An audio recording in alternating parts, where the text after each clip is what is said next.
That's embarrassing. Okay. So, you want to introduce? No, that's all right. I can introduce myself because I'm prouder.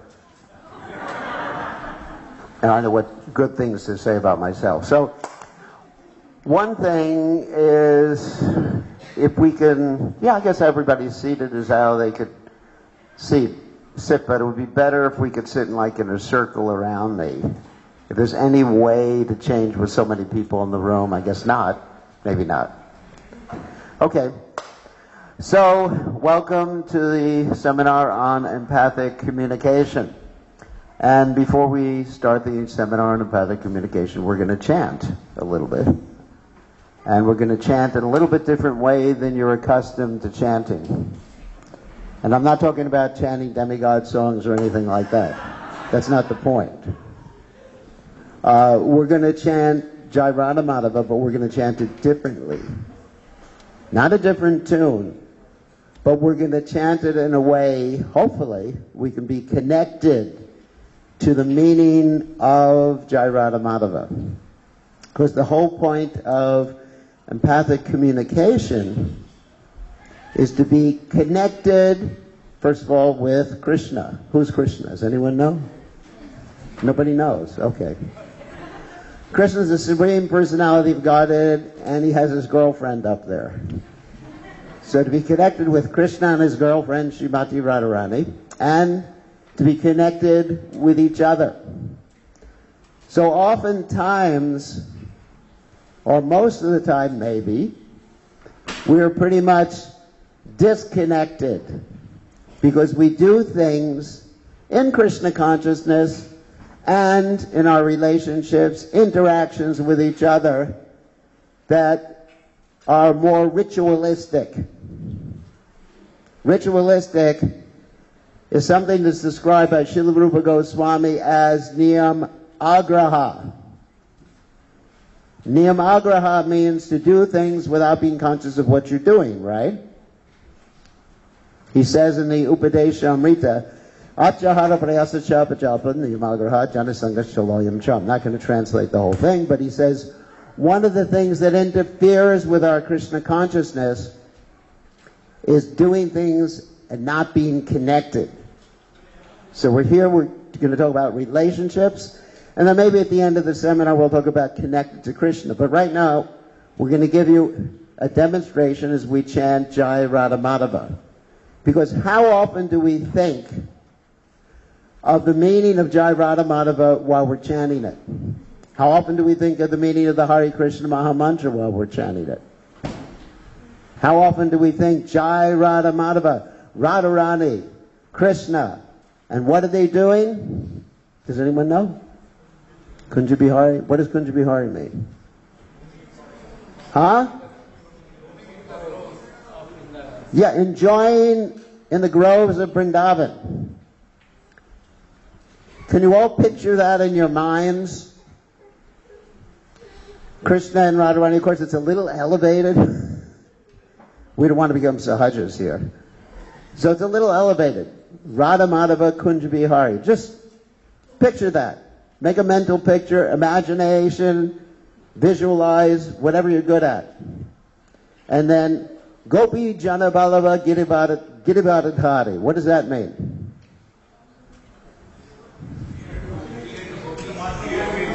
Yeah, Gopi Jana, he's dear to the gopis, and what does he do with the left hand, the pinky of his left hand? He lifts what? Mount Everest? Govardhan Hill with the pinky of his left hand. Yashoda Nandana Brajajana Ranjana. So he's the dearmost of Yashoda Mai and all the Braja Vasis. Yamuna Tiravanachari. He's enjoying by the banks of the Yamuna. So what we're going to do when we chant Jai Radha Madhava, this is a little exercise, is we're going to stop after each verse. I'm going to chant, you're going to respond. You don't have to if you don't want. And then we're going to talk about or ask you to meditate upon that meaning to show you what connection is. And actually, If we connect like that throughout our Krishna consciousness, we will always be experiencing ecstasy. Sometimes devotees ask me, why is it after 10 years in the Hare Krishna movement, the ecstasy just went away? When I first joined, it was great. I love Sankirtan, I love Prasadam, I love Bhagavatam class, but now it's just boring. I'm not asking for any of you to tell me if you actually feel that way. But many people do experience that. And the reason is because we're not thinking of what we're doing while we're doing it. We're disconnected. Okay. Let's chant. And I'll just use my hands instead of cartels.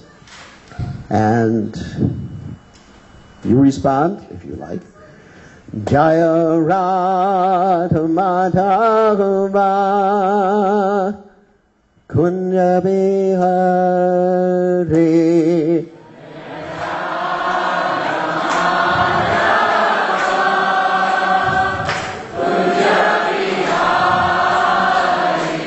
Jaya Radha Madhava Kunja Bihari Radha Madhava Kunja Bihari. Okay, stop. So just think of Radharani and Krishna enjoying in the groves of Vrindavan. Let's try that again, just first again. Just think about it, meditate, visualize. Close your eyes if you want. That's okay. I won't think you're sleeping. I can tell if you're sleeping. So try it again. Jaya Radha Madhava Kunja Bihari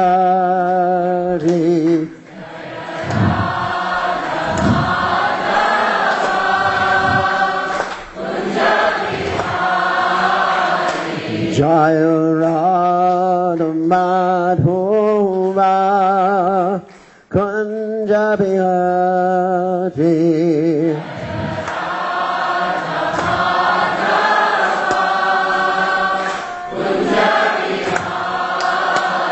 Okay. How many people could visualize, imagine, or at least think about what was happening? Very good. And anyone want to volunteer how you felt when you chanted Jai Radha Madhava Kunja Bihari? Did you feel joyful, happy, sad, depressed, angry at me? Anyone want to raise your hand?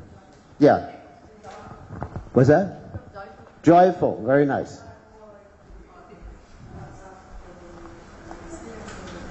Being part of that. Very nice. Very good. Connection. That's the word. Any men? Any bold men here? Yeah. That's right. And oftentimes we do experience our mind wandering here and there while we're chanting, while we're listening to the chanting, while we're going to Bhagavatam class. As they say, the Bhagavatam class is the best remedy if one has problems falling asleep. Because, the reason you can't sleep at night, you have some problem, is because there's so many inauspicious things in the heart. And by regular attendance in Bhagavatam class, all the inauspicious things in the heart disappear. And you can take rest. So therefore, better to be connected. Okay, and we'll just finish the chanting because we have a seminar to get to. And we'll do the other verse and try to think of the meaning of the other verses.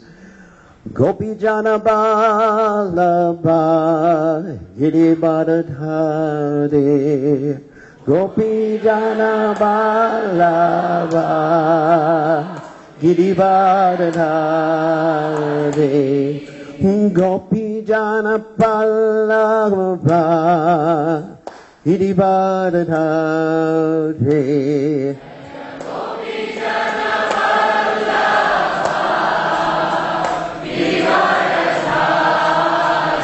Yasodhanandana Rajajana Ranjana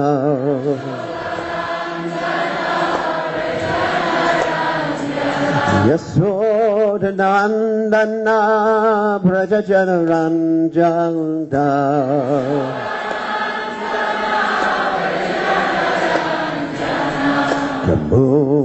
Yamunate Rabanachate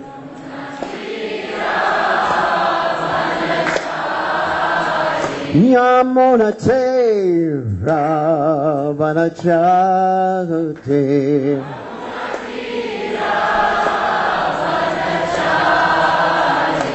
Jai Radhu Madhava Kunja Bihari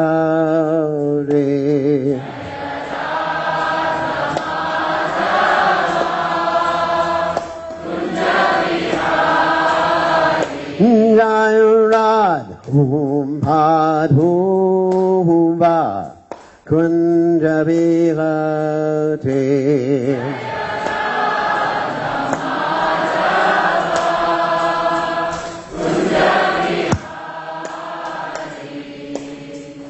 Jai Om Vishnu Pad Paramahansa Paravidikacharya Alsutera Satashi Shimad His Divine Grace Abhaya Chalananda Bhaktivedanta Goswami Srila Prabhupada Ki Jai ISKCON Founder Acharya Srila Prabhupada Ki Jai Ananda Gauti Vaishnava Vrinda Ki Jai Namacharya Srila Haridas Thakur Ki Jai Param Se Kaho Shri Krishna Chaitanya Prabhu Nityananda Shri Dvaita Gadadha Srivasati Gaur Bhakta Vrinda Ki Jai Shri Shri Radha Krishna Gopakavata Sayam Kun Radhakunda Giri Govardhan Ki Jai Vrindavatam Ki Jai Mathuram Ki Jai Jagannath Swami Ki Jai Yamunamai Ki Jai Srimati Lasi Devi Ki Jai Samaveda Bhakta Vrinda Ki Jai Gaur Premananda Hari Hari Bol. All glories to the assembled devotees. All glories the assembled devotees. All glories the assembled devotees. All glories to Shri Guru and Gauranga. Gauranga Ki Jai. Okay, so with that brief introduction, I'd like to read some quotes from Srila Prabhupada, if I may, about compassion, because empathic communication involves compassion for others, compassion for yourself, and being vulnerable and open enough to reveal to yourself and to others your feelings and needs. So, here's some quotes from Srila Prabhupada. Let's start with the Bhagavad Gita, first chapter, text 28. Arjuna said, my dear friends, seeing my friends, my dear Krishna, sorry. Krishna is his friend. Seeing my friends and relatives present before me in such a fighting spirit, I feel the limbs of my body quivering and my body drying up. Srila Prabhupada mentions in the purport, although it is not mentioned here, still one can easily imagine that not only were Arjuna's bodily limbs quivering and his mouth drying up, but he was also crying out of compassion. Such symptoms in Arjuna were not due to weakness, but to his soft-heartedness, a characteristic of a pure devotee of the Lord. And next Bhagavad Gita, second chapter, text 1, but no one knows where compassion should be applied. Compassion for the dress of a drowning man is senseless. A man fallen in the ocean of nescience cannot be saved simply by rescuing his outward dress, the gross material body. And finally, the intro from the Srimad Bhagavatam, when Advaita Acharya saw that the total human society was full of materialistic activities and devoid of devotional service, which alone could save mankind from the threefold miseries of material existence, he, out of his causeless compassion for the age-worn human society, prayed fervently for an incarnation of the Lord and continually worshipped the Lord with water of the Ganges and leaves of the holy Tulsi tree. As far as preaching work in the Sankirtan movement was concerned, everyone was expected to do his daily share according to the order of the Lord. And just finally, Srimad Bhagavatam, 3rd canto, chapter 21, text 31, a quote from Prabhupada: showing compassion to all living entities, you will attain self-realization. Giving assurance of safety to all, you will perceive your own self as well as all the universes in me and myself in you. So, to do a brief introduction to who I am, my name is Bir Krishna Goswami, and the reason I'm teaching empathic communication is as follows: that I've spent 200 years in the Hare Krishna movement. I know I don't look it, but anyway, so I've spent a long time in the Hare Krishna movement. And what I've noticed in the Hare Krishna movement, and in all religious societies, that there's a tendency towards ritualism both in relationships and, which we mentioned before, and in the performance of devotional service. And I've noticed sometimes that we have these conflicts. Now, conflicts aren't bad, but we have sometimes conflicts that are not resolved. Anybody who wants proof of this, go on the internet. No one's heard of Facebook here, but anyway, go on the internet and you'll see all these conflicts, and you'll see conflicts in society in general. And as a result of that, I wanted to find out why we are experiencing conflicts. Because we're supposed to chant Hare Krishna and be happy and loving. In fact, the whole purpose of this seminar is to have fun, so we can be loving, compassionate, and everything like that. And if you don't have fun, I'll kill you. Anyway, so the whole purpose,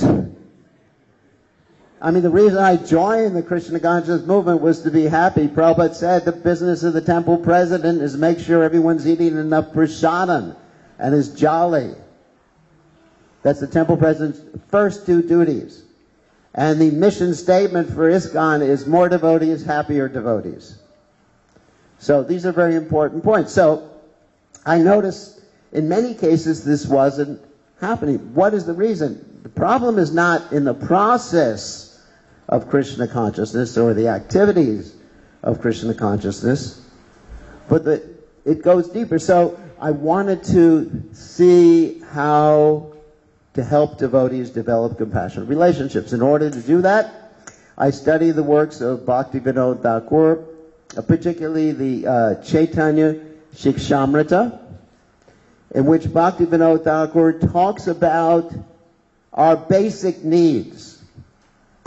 We all have basic needs, and he says until someone is satisfied on the basic need platform, and I'm going to explain what I mean by that, then you can't really advance in devotional service. Basic needs, okay. Needs means not what I want. For example, the other day I was walking down the street and I saw a Lexus. And I thought, I need a Lexus. Or, anyway, something fancier. Or a Mercedes or something like that. That's not a need. By needs, we are talking about things that we all need. Like, for example, and there's a chart up in the back there, and you can look at it later. Food, air, water. Does anyone here not need food, air, water? Raise your hand. Then you're a yogi. You don't belong in this seminar. So we all have those basic physical needs. And when you're hungry, it's hard to chant Hare Krishna. Because your stomach is chanting instead of your mouth. Right? You're just thinking, oh, when am I going to eat? Or if you're in anxiety. So there's other needs we have too in addition. We have needs, interpersonal needs. We have a need for fun. Is that a bad word? No, we should have fun.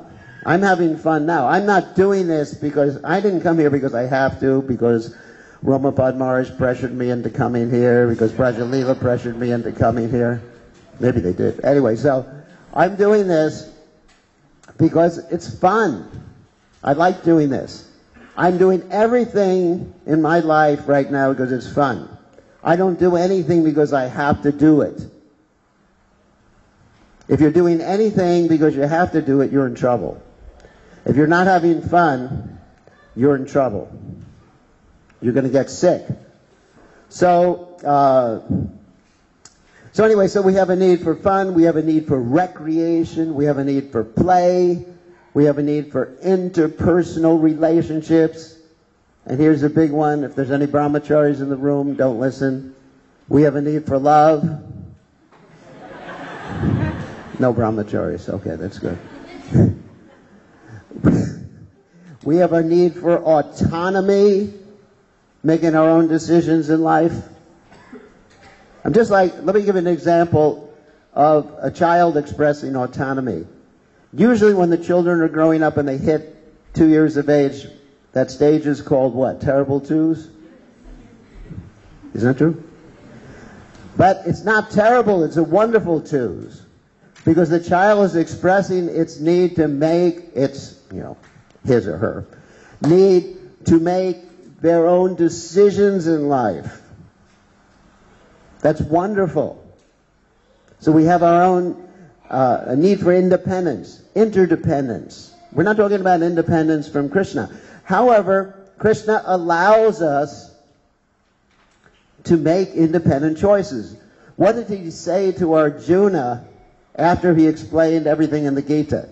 Did he say to Arjuna, now you have to do what I say or else you're going to hell? Anybody know that verse? Do what I say or I'm going to kill you. Do what I say. Here's a guilt trip.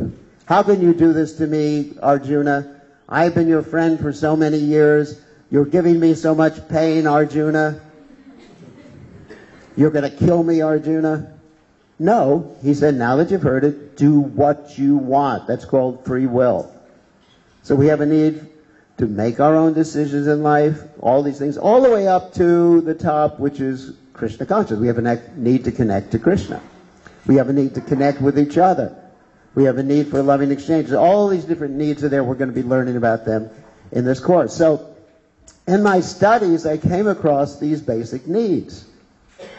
I mean, I didn't know that I had any needs before. When I was a young devotee, very young, I was traveling with a sannyasi. In those days, sannyasis were pretty mean.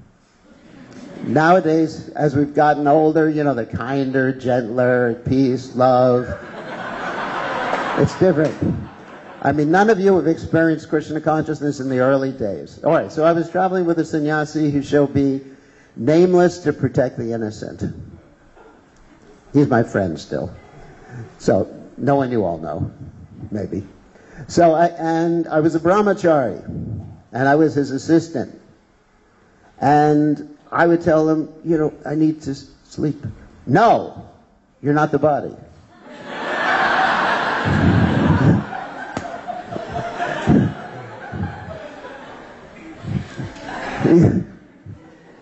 Because he would keep me working all day long, and the only time I had to chant my rounds was after he went to sleep at night, because he needed to sleep and I didn't need to sleep. It was from 10 to 12 midnight. So, I was told, you have no needs. You don't need to sleep, you don't need to eat, you just need to listen to me. That was my only need in Krishna consciousness.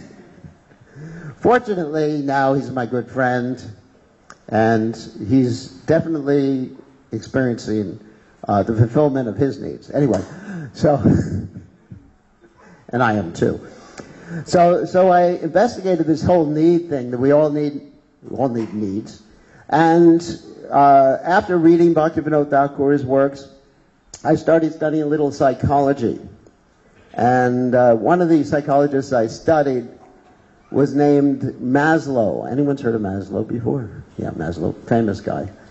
And he talks about the psychology of needs too. In fact, the need triangle you have in back of Brajalila over there is actually based upon his teachings and also the teachings of another person named Marshall Rosenberg.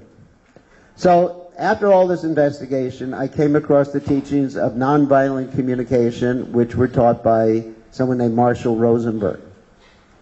And it's pretty much struck a chord with me. In other words, it resonated with me, and I decided to go further and study with him and attend some what we call intensives. That means 10-day long studies, workshops, trainings in nonviolent communication. Now, I also decided to adapt nonviolent communication to Krishna consciousness, because there's some aspects of nonviolent communication that are not applicable to Krishna consciousness, but they're applicable to Bhaktivinoda Thakur's teachings. So, in order to do that, I started doing seminars around the world in nonviolent and empathic communication, which is how I branded nonviolent communication for Krishna consciousness. So, that's my background. And so let's see, what's the next point? We want to have fun. Okay, so here we're talking about compassion. Compassion and empathy. We're going to describe what empathy is and what empathy is not. And also we're going to mention that empathy and compassion are a natural part of our being. In fact, animals have natural compassion and empathy. And I'm going to give you a practical example of that. That recently, there was a video on the internet about a whale. And there was a lady who was diving, skin diving, scuba diving at the same time. And this whale kept pushing her away. And a whale actually put the lady under the whale's fin and was holding the lady there. The lady was completely, as we say, freaked out and anxiety, thinking this whale is going to kill me. And later on, she discovered that the whale was protecting her from a shark. So here's a whale, which is definitely not a human being, but a whale has a spirit soul. The spirit soul of the whale is also inclined towards compassion and empathy, protecting a human being. Amazing. So empathy and compassion is not a management tool or a way to learn how to deal with your children so they will obey you. Don't worry. It's a way to connect to people. To connect. And so there's a difference between empathy and sympathy. These two words are generally utilized synonymously. Empathy is basically about the other person, and sympathy is about you. For example, let me give a practical example. Let's say there's a devotee. Let's say you're sick. You have a toothache, okay? Make believe you have a toothache. You have nice teeth. So, let's say you're sick, you have a toothache, and I'm your friend. So sympathy would be something like, I feel so bad that you're feeling that pain. How do you feel if I say that? You feel good? All right, that's good. That's sympathy, but it's about me. And if I say to you, you're experiencing pain, it must be really difficult to chant your rounds and eat prasadam and everything like that. That's more of a connection, because I'm connecting with that particular individual's feelings and needs. So that's really what empathy is. It's not, I mean, for example, sometimes professional psychologists, professional therapists, they'll give sympathy and it doesn't help the patient. They'll just say, oh, I feel so bad for you. Or they will say something like giving advice. Do this, do that.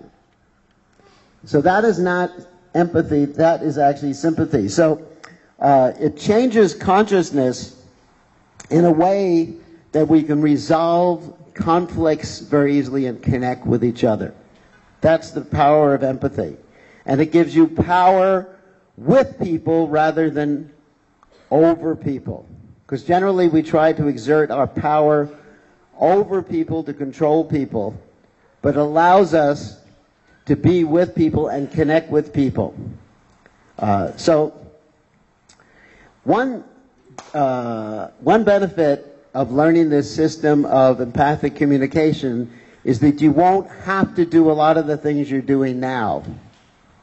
It's like freedom. You won't have to chant your japa. Isn't that good? You won't have to cook for the children anymore.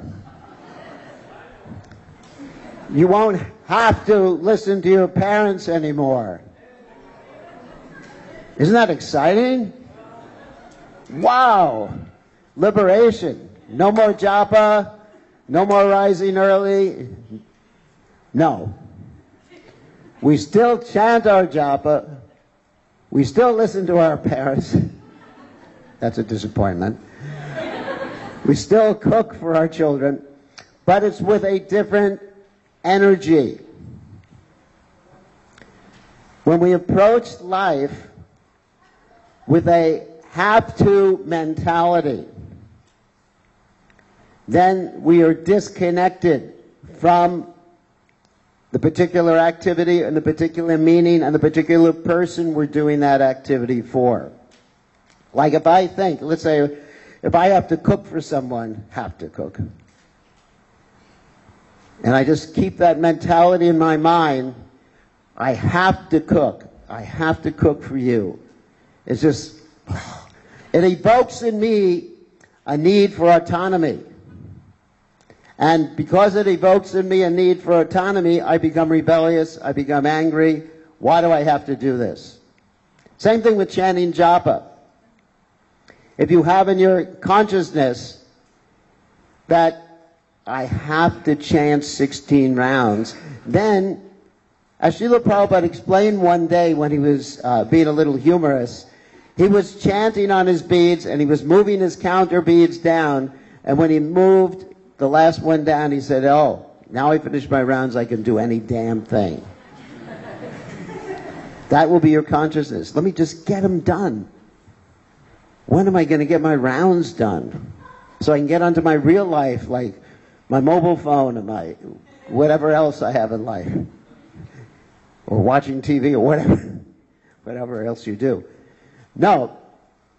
You rephrase what you're doing. Instead of I have to, you rephrase it to I choose to fulfill a basic need. We're going to go greater in depth into this in the next day or two. For example, I don't have to chant my japa. I'm choosing to chant my japa. Well, I'm going to ask all of you. Who has an idea why I should choose to chant my japa? Connect with Krishna. Connect with Krishna. Any other ideas? Yeah.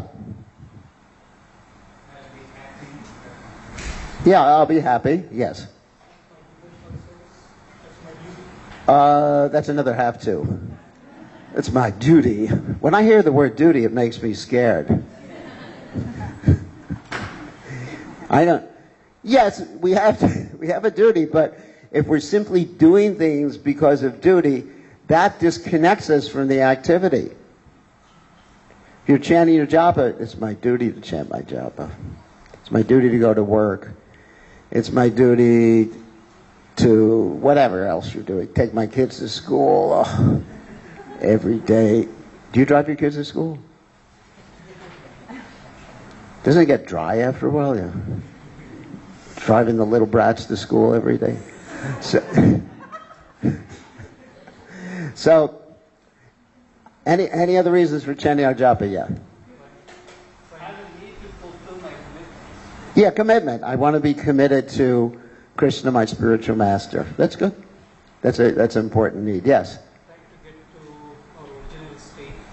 Yeah, to realize my original nature as servant of Krishna. Yeah. Purify our consciousness so that we can see our deepest actions in the real. Our consciousness so we can purify our consciousness. I want to purify my consciousness so I can see my spiritual nature. Yes. To love and be loved. Yeah. Yes. Yes, when you rephrase like that, you're happy. Anyone else? Yes. Why? But why do you choose? Krishna, make a connection with Krishna, yeah. Clean your heart. You want to have a clean heart. Good. Yes. Become a servant of the servant. Okay. Louder? It's fun. Because you're having fun, yeah. You enjoy it. You're having fun. That's nice. You want to serve. Good. Why do you want to control your mind? What's that? Overcome difficulties. Good. Yep. Yes. See your soul. That's very good. So what we're seeing here is there's all sorts of different reasons, and it's individual. Before you chant japa in the morning, you can actually do a sankalpa. A sankalpa means what's the intention. Like every time you do a Vedic sacrifice, there's always a sankalpa, where you say, we're here on this day of the moon, this day of the month, and we're doing what, a marriage, or we're doing an initiation or something. It's called the sankalpa. So before you chant japa in the morning, you can say, I'm choosing to chant japa because I want to blank, blank, blank. You know, I have all sorts of different reasons every day for choosing to chant japa. One day it's, I want to be more compassionate. Another day is, I'm chanting japa because I want Krishna to save this disciple who's a nonsense. So every day there's a different reason. So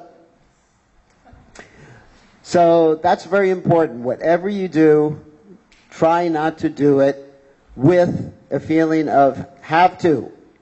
Try to do it with a feeling of I'm choosing to, and you'll find life much more pleasant. When you're taking your kids to school, when you're talking to your wife, when you're cooking for my kids, your kids, not my kids. When you're cooking for,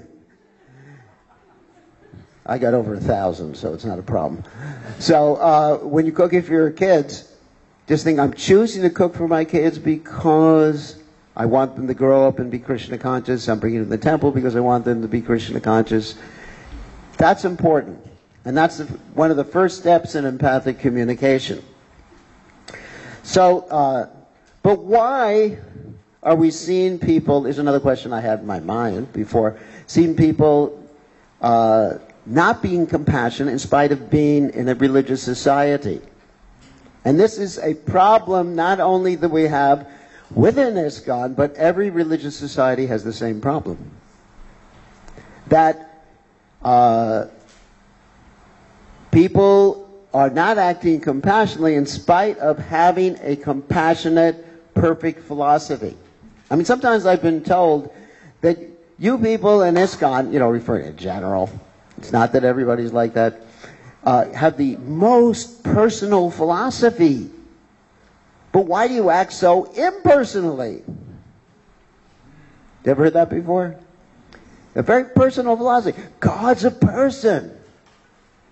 Then why are you just calling other devotees, you nonsense?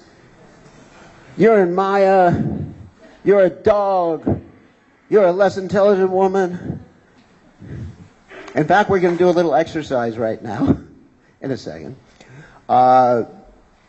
This was analyzed by someone named Joseph Campbell. He's the same one who came up with the theory behind Star Wars, in case you're interested. So, he analyzed people in religious societies in general. This is before ISKCON existed, so don't worry. It's not us. And he found out that 80% of the people in religious societies were less compassionate than the people in general. Oh my God. Yes, God. So 80% of people and 20% of the people in religious societies were more compassionate than others. That's interesting, isn't it? Than the general populace. We're talking about general populace. Somehow or other they had a compassionate meter. They stuck a compassionate meter on your wrist to see how compassionate you were. No, they had a standardized test. So we're going to discuss why that is. And we're going to do a little exercise that should be interesting. That one of the main reasons why people in religious societies are less compassionate in general, and we've experienced the same dynamic, is something called moralistic judgments. That in religious societies, we have a lot of names that are derogatory, and also positive names, which are moralistic judgments which disconnect us from people. Like if I say, sorry if I use you again, if I say, you're a nonsense, then it disconnects me from him because he is not a nonsense. Maybe you are, but anyway. You're not, sorry about that. I'm just being rhetorical here. So, because no one is a nonsense. No one is a demon. That may come as a surprise. Even my friend Ravana is not. So, no one is a nonsense, no one is a demon. It just happens to be at that particular point, they maybe made a mistake. But every one of us is a dynamic entity. Sometimes we do things well, sometimes we don't do things well. Sometimes we do things right, sometimes we make a mistake. But we are not a mistake, and we are not a right thing either. That we're dynamic. Dynamic means it's always changing. Like they say, you can't step into the same river twice. Why? Because the river's always running, right? It's not the same river. So we're not the same person now that we were yesterday. Or this moment, moment to moment. Sometimes we're connected to Krishna. Sometimes I'm absorbed in the holy names. And sometimes, I'm absorbed in Star Wars. This is just admission, It's confession. Dear Lord, forgive me. But I'm neither of those. I'm always changing. I'm dynamic. So our problem is, and every religious society's problem is, they have a lot of really funny words for people that are static designations based on scriptures. For example, someone's an infidel. You know what an infidel is? Kafir, infidel. That's not in our religion. We have other words. So we're going to talk about our words right now. And there's our flip chart lady. We hired her for the occasion. So, you got a pen? You got a pen? So, we want to find out some of the words that we use in Krishna consciousness that disconnect us from each other. Anyone have any ideas, or should I start it out? What? Mudha! That's a great one. I love that one. Yeah. Kanishta. Good. Got some Sanskrit here. You're just a Kanishta Adhikari. Like that sannyasi I was traveling with, he called me that all the time. In fact, it was so abusive. This is therapy for me, actually. It was so abusive. He would tell me that everybody else is not his body, but I am my body. It's horrible. He was telling me I was not fit to be a brahmachari. Okay, and later on he gave me sannyas. So, so, so anybody else have some interesting, what? Fallen. Is it fallen? Actually, we've done this before. We go through about 10 flip chart sheets. We're so expert. Anyone else? Yeah. A dog. What? Hog, dog, camel, and ass. That's a good one. Usually we don't use that on each other, but on someone else, you know. Karmi, non-devotee, karmi, less intelligent, rascal. What? What? Neophyte. Neophyte means they're new and they fight with each other.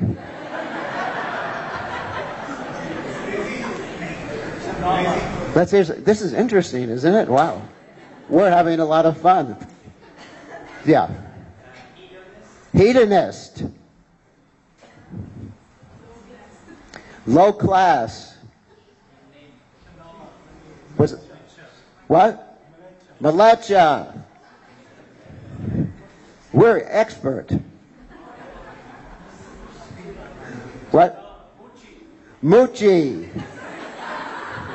You're a moochie. Yeah. Sense gratifier. We're on a roll.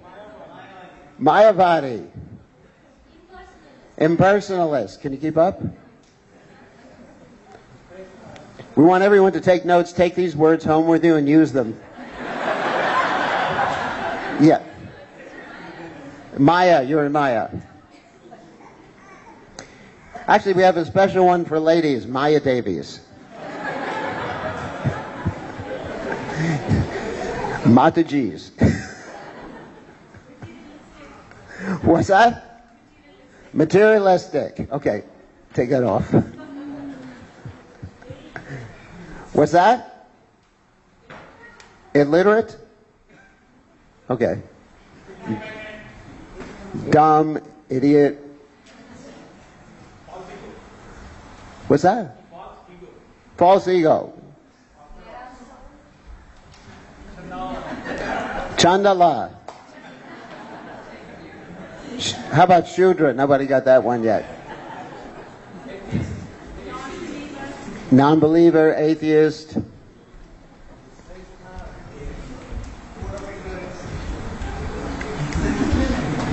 Okay. I think we got enough insults right now.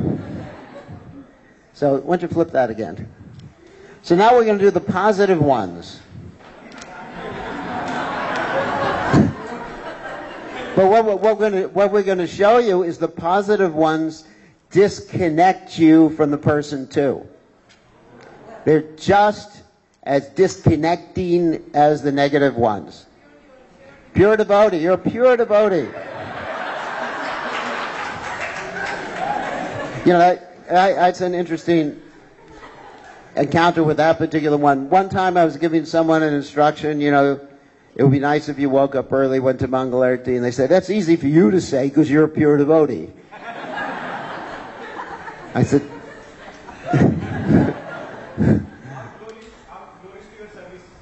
all glories, you know, how do you put that in? A glorious devotee, glorious devotee. What? Elevated. Transcendental, Paramahamsa. Humble, oh yeah, that's another one. You are humble.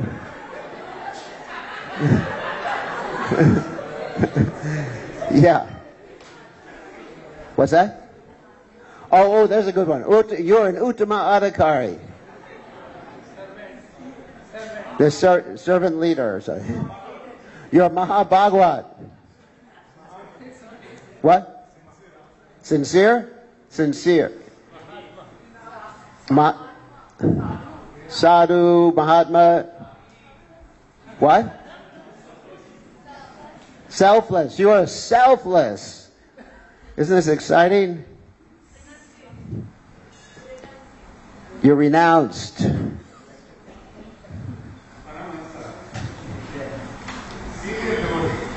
Senior devotee, okay.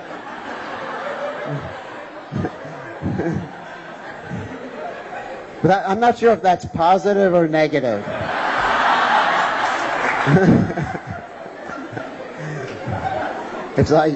It's called damning by faint praise, basically. Thank you. I'm going to take this home and read it to myself every day to feel better about myself.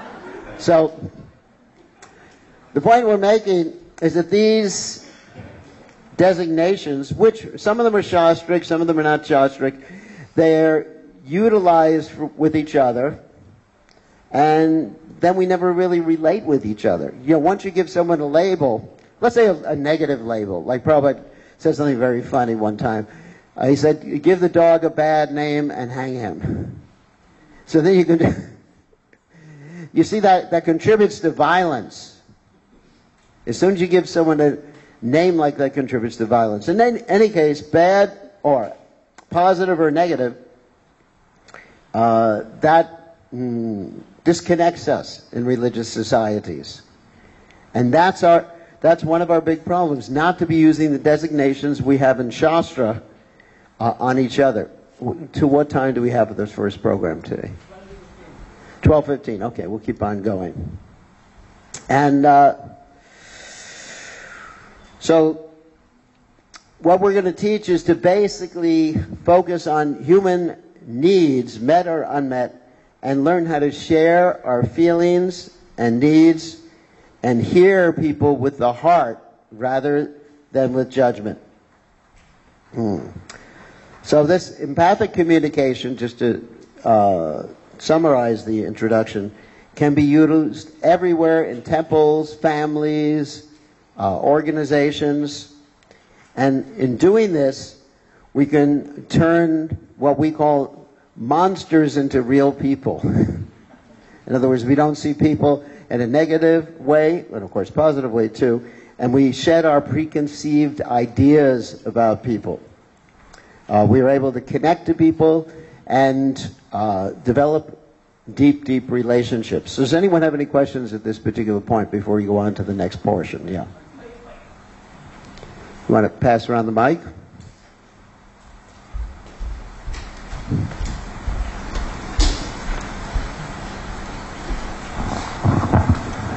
Maharaj, as we're doing this exercise, I was thinking about other ones that we use that perhaps are helpful, like we use the word guru, Diksha Guru, Shiksha Guru, teacher, mentor, counselor in ISKCON.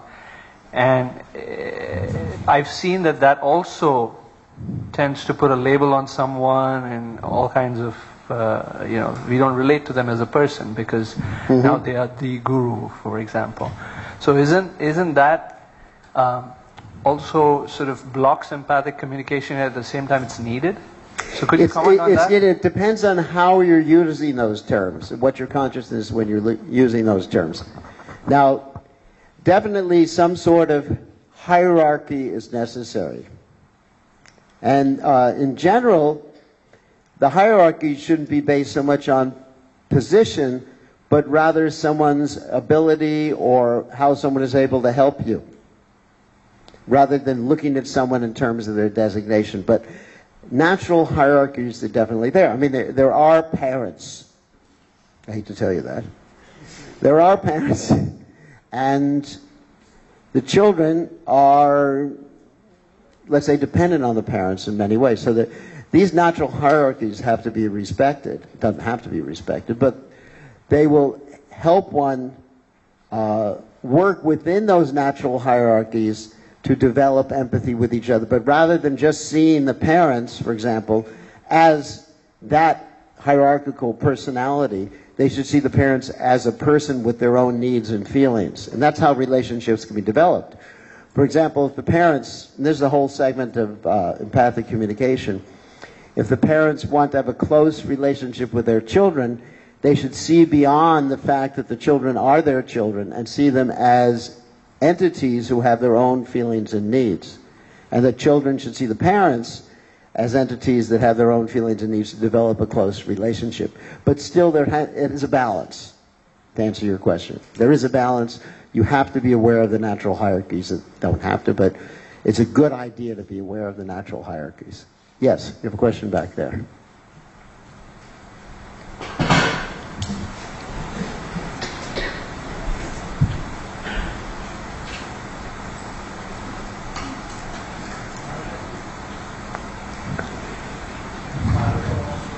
I can't hear you. Sadhaka wants to have a relationships and wants to express some degree of friendship to the authorities also. But the images where the fingers are raised, shown some authority, blocks it to express a friendship level of feelings in it. And is the question? Yeah, how to overcome this? How to overcome that? First of all, be aware of your own feelings and needs, and also be aware that in many circumstances, you're not going to get someone able to respond to you in a way that you would like them. You can't demand things of people. Let's say someone has a need for fun. Okay, let's not even use an authority right there. And I say to my friend, let's go out and play cricket today. How about that? So let's go out and play cricket. And he says, no, I have a need to rest today. I can't demand that he's going to do that. Or I can't demand that he's going to be my friend. That also destroys relationships. This is one of the blocks in communication we're going to learn about in this course. It's one of the 4 Ds of discommunication. And one of them is demands. When we demand something of someone, we lose the relationship with someone. We can make requests. So you can't always, or practically any time, have the expectation that someone will fulfill your needs. You have to be responsible for fulfilling your own needs. In that case, what was the point of having an authority to validate what we are doing even? That's in a spiritual society.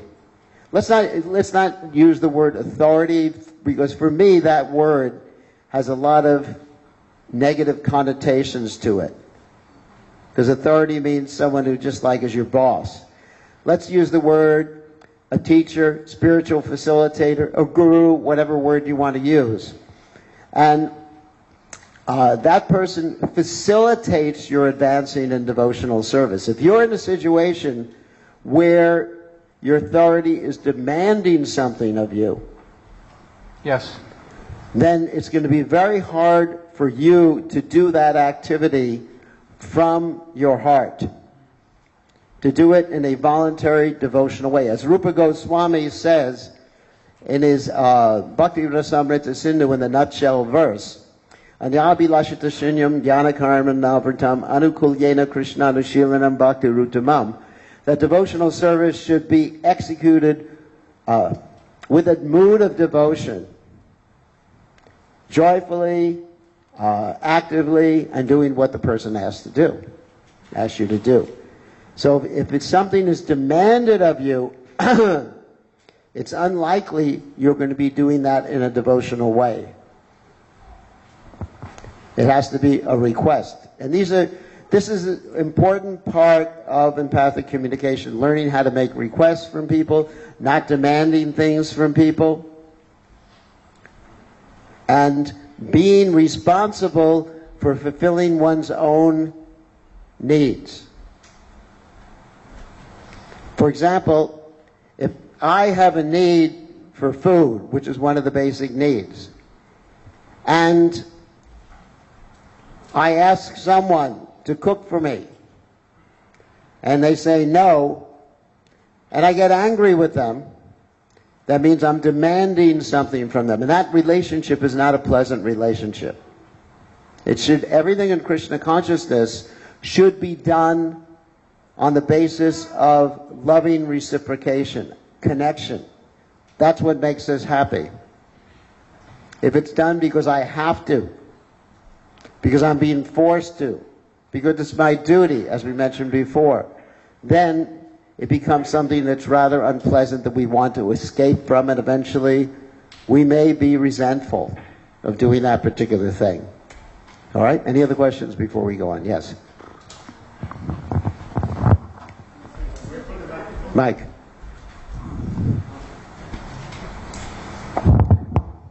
Like glorification, like when I do some tiny little service, I get some glorification from devotees. So in that case, I know I'm not at all in that platform. So on one side, I kind of enjoy the glorification, but other side, I know that it's not me at all. So how do I handle? Because I feel very bad if sometimes someone glorifies me, but at the same time I have some kind of, I enjoy to some extent, so I want to. That's a good question.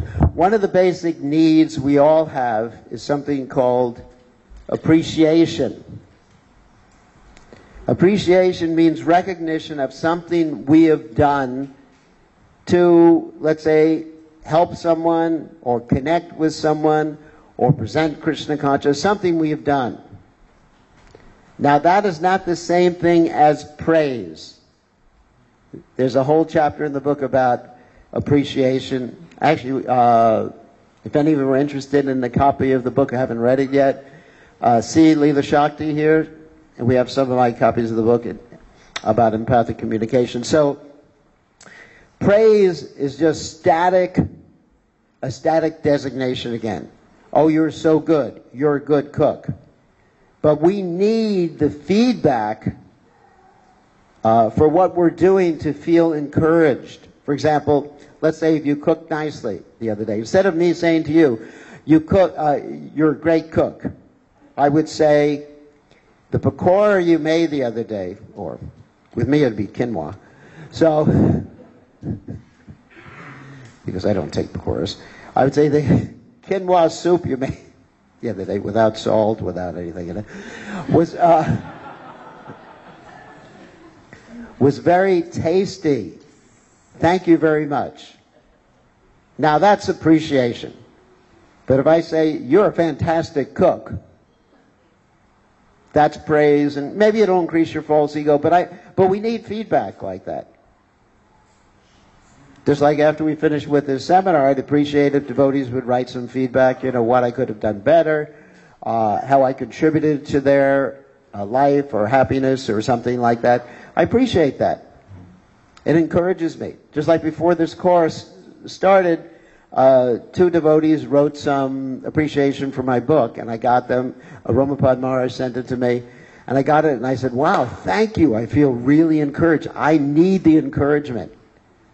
And the interesting thing is that Romapad Maharaj wrote back to me, he said, I also need encouragement.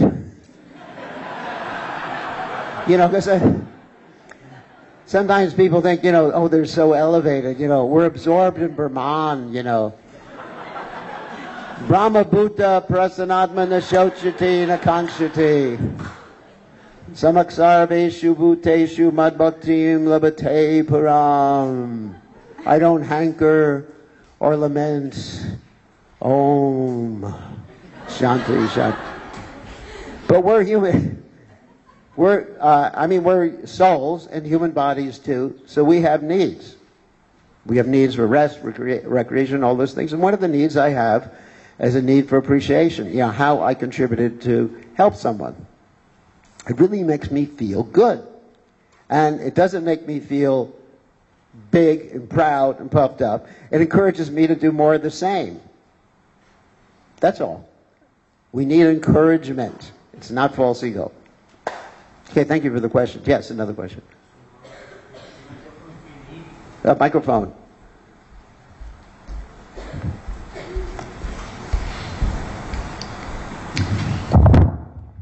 Hare Krishna Maharaj. So if we need appreciation, we know that we can demand it. So how do we ask our We can fish for it.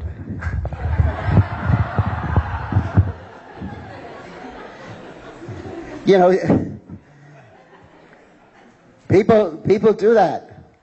How did I do? How did I do? Did you like what I said? Did you like that joke? Yeah, why not? That's, of course, sneaky fishing for appreciation. Anyway, yeah, we should ask. Give me some feedback. Give me some feedback. Because we're generally thinking that a so-called advanced devotee, there's another designation, doesn't need anything. But it's not true. An advanced devotee, no matter how advanced, of course I can't speak from that platform because I'm not advanced, but no matter how advanced, they have a need for love and play, recreation, for fun. I mean, look how oftentimes Prabhupada was joking. You know, like for example, Prabhupada was in an airplane one time, and it was called, the airline was called Pacific Standard Airlines. And the stewardesses in those airlines wore skirts up to about here. And Prabhupada said, you should call it Prostitute Standard Airlines. Or, I mean, Prabhupada had a need for humor too. I mean, he was a person. And sometimes he would call for little Saraswati, who was Malati's daughter, and, you know, just call for her to come from some other place in the world, and Prabhupada would play with the little girl, you know. You know, that is, so everybody's a human, you know, in this world we're human beings, we're persons. In the spiritual world, they're persons. They're not just like robots that serve Krishna. Yeah, you think like that, okay, Krishna wants this, Krishna wants that. And sometimes they're arguing with each other, playing with each other. One, you know, you hear the story about the coward boys. One boy takes another boy's lunch and passes it to a third. It's called Monkey in the Middle. Anyone's ever played that? They do that in the spiritual world. So all these basic needs, of course, they don't need air and stuff like that in the spiritual world. But these need, excuse me, the need for connection, for fun, interconnectedness, all these things are there in the spiritual world. Of course, with Krishna, yes.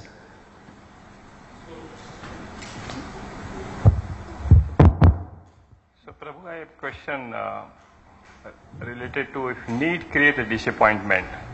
So, if you need appreciation, if someone is not providing appreciation, you'll get disappointed. So, whatever you are doing, if you are attached with any kind of fruits, then that creates a disappointment. If you need appreciation from a particular individual, you'll be disappointed.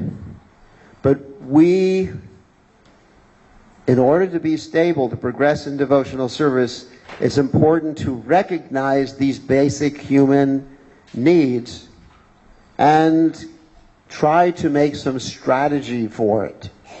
Like you say, if you need air and you try to get air, you'll be disappointed. If you need food and you try to get food, you'll be disappointed. These are all basic human needs so that we can be stable. Just like Prabhupada gave the example in the 8th canto of Srimad Bhagavatam about Gajendra the elephant. Some of you may be familiar with this story. Gajendra the elephant encountered this crocodile in the water. Everybody knows this story? He went into the water, the crocodile just grabbed his leg, and he wasn't able to defeat the crocodile until he prayed to Lord Vishnu, because he happened to be an incarnation of Indradunya, and Lord Vishnu came and saved him. And Prabhupada gave the example that, or gave the message from that particular story, that one needs to identify his needs in terms of his ashram. To make some, Prabhupada said, if one cannot fight Maya, Prabhupada used the example. It's not that we literally want to fight Maya, because she'll beat us. But one should be ready to engage in the fight for Krishna consciousness from the proper situation to fulfill their basic needs. I'm paraphrasing what Srila Prabhupada said. So if we want to be stable, you know, I understand if you're a pure devotee, then whatever, then you can just go on without food, nijahara, vihara. Did you tell about the 6 Goswamis? They gave up eating, they gave up sleeping. And they were simply running around, hey Radhe, Brajadevake, hey Nanda, Shunokuta, Radharani, Krishna, where are you? Forget about the food. Of course they didn't say that. Then, we're not, I'm not on that level. Maybe you are. But I'm not on that level, so let's just admit who we are. It's being vulnerable. How many of us admit to some other devotee in confidence that they're struggling in a particular way with something? Like we have the Dati Pratigranati Guyamakyati Prichati Bhukte Bhojate Chara. That's from the Nectar of Instruction. One of the principles in advancing in devotional service, most important principles, is to have loving exchanges with the devotees, and one aspect of those loving exchanges is to reveal the mind in confidence, be vulnerable. That I'm struggling. Can you help me? I have this desire, this feeling, this need, whatever. And so it's important to be aware of your needs. And you can develop different strategies. Let's say if you're this is a little funny, but let's say if you're a brahmachari, you have a need for love and you're not getting it met by the other brahmacharis in the ashram. Not that you're kissing them or anything, but then what do? Maybe you get yourself a pet. A brahmachari with a pet.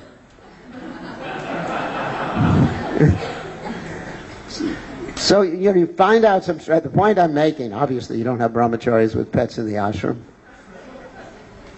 Maybe you do. So you do something to fulfill a need that you may have to think outside the box to fulfill your need. But there is a way to do it if you're Krishna conscious, to think outside the box, because the important thing is to be stable so that every day you're able to choose to execute your bhakti and progress in devotional service. And be stable. If it means someone is a householder, someone's a brahmachari, someone's a sannyasi, whatever situation you have to arrange for, so you can do your bhakti every day and progress. But somehow or other be aware of those needs. Then you'll be slow and steady wins the race. Like the tortoise and the hare. You know that story. Everybody knows that story. So one other question. Yes?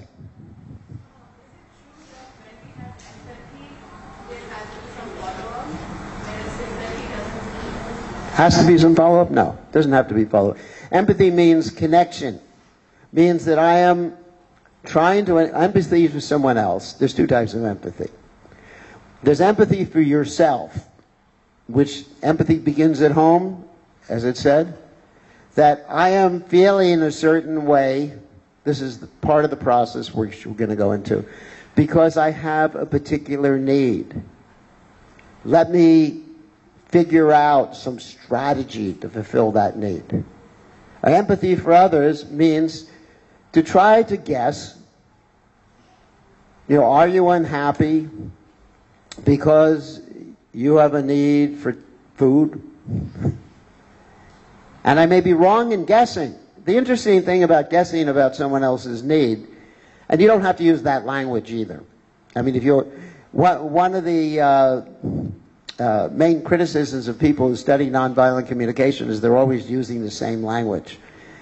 Are you unhappy because you have the need? Are you crying because you have this need? Are you this because you have that need? I said, oh my God, get away from it. But empathy can be expressed without words. In fact, that's very powerful because words are only like 7 or 9% of communication. Most communication is nonverbal. Nonverbal means the tone of voice, your body language. That's why internet and email is horrible for resolving conflicts. Anyone's tried to resolve a conflict or have a conflict on email here? Raise your hand. Everybody. I got 2 hands. And what happens? It gets worse. Because the person doesn't really hear what you mean, what you're saying. You know, he hears the words. So most empathy is exhibited by tone of voice and body language. Like, you know, let's say I'm sorry about using you again, but let's say I'm talking to you, and I just like, are you feeling unhappy because you need some food? You know, it doesn't go anywhere. But instead, you know, I can see him hungry and just look at him and just say, and try to understand. You know, it's really most of it's nonverbal. And the interesting thing of it, a lot of it's psychic. I mean, that sounds like really far out, you know, science fiction type of stuff like that. But I've seen conflicts resolved. Let's say there's a husband and wife who has a conflict.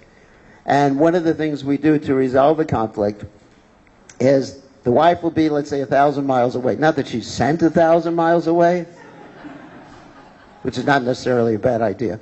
But the wife will be 1,000 miles away, let's say, for example, and the husband will be there, and I'll play the wife's part without putting a sorry on it. I'll play the wife's part and reflect what the husband is saying empathically, and, you know, give the husband some hints on how to do empathic listening too. And the wife 1,000 miles away will actually just call up on the phone and say, you know, wow, I feel connected or whatever. Isn't it, Brajalila? You've seen that happen? Okay, don't send me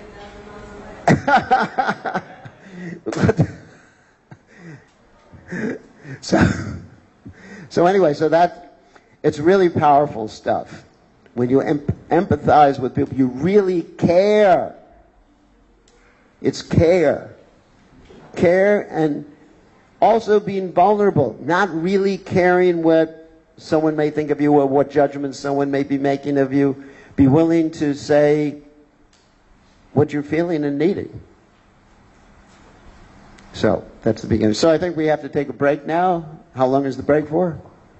15 minutes. 15 minutes. You got a break. Okay, thank you. What? 15, 1-5, not 5-0. Okay. Srila Prabhupada ki jai.